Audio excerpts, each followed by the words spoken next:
Supreme court की बनाई हुई JIT को अगर आप इस तरीके से प्रेशराइज कर रहे हैं तो आप लोग इनडायरेक्टली सुप्रीम कोर्ट को प्रेशराइज करने की कोशिश कर रहे हैं। अगर वो बात होती जो आप कह रहे हैं तो वो कहते कि जो इन्होंने कह दिया हमने वही करना। वो कुछ करते हैं तो वो जुडिशरी पे प्रेशर डाल रहे हैं, अगर आप लोग कर रहे हैं तो आप लोगों की ये चीज बात इतनी है, वकला इसलिए निकले अपने सुप्रीम कोर्ट को बैक करने के लिए कि हम आपके पीछे खड़े, आप हक पे फैसला करें।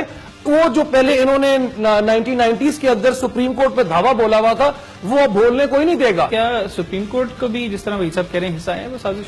नून लीग के पास और कोई चारा नहीं है, सिर्फ इस केस को साजिश, इसको मतलब जो JIT के मेंबर्स के ऊपर के जी ये भी मिले हुए हैं, ये कोई इंटरनेशनल कंस्पिरेसी हो रही है। हुसैन नवाज 16 साल की उम्र में अरबोपति हो गए, अपना कारोबार उन्होंने करके वो स्टेबल भी हो गए, ये जस्टिफाई होता है? बिल्कुल, 16 साल की उम्र में गांधा ने दिया उनको। इमरान खान साहब एक बात कह रहे हैं वो ही हो रही है, वो आदमी का शेख रशीद कह रहे हैं वो ही हो रही है। इसका मतलब कि सब उस साजिश का हिस्सा उनको पता था।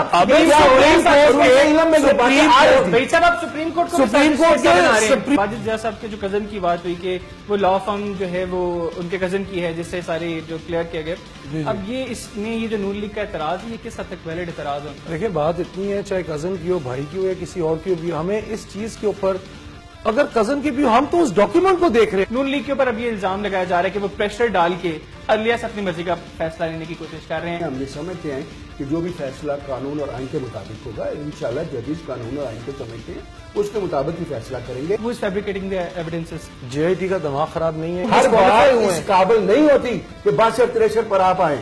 अब ये बहुत बड़ी बात है 62-63 पे जाना। लेकिन ये भी बहुत बड़ी बात है कि एक मुल्क का वजीर आजम जो है वो एक कंपनी के अंदर मार्केटिंग मैनेजर है और 10,000 दिरहम वहां से तनख्वाह ले रहे हैं। हुक्मरानों को आइन और कानून के तहत लाया जा रहा है और उसमें इमरान खान का सबसे बड़ा हाथ है।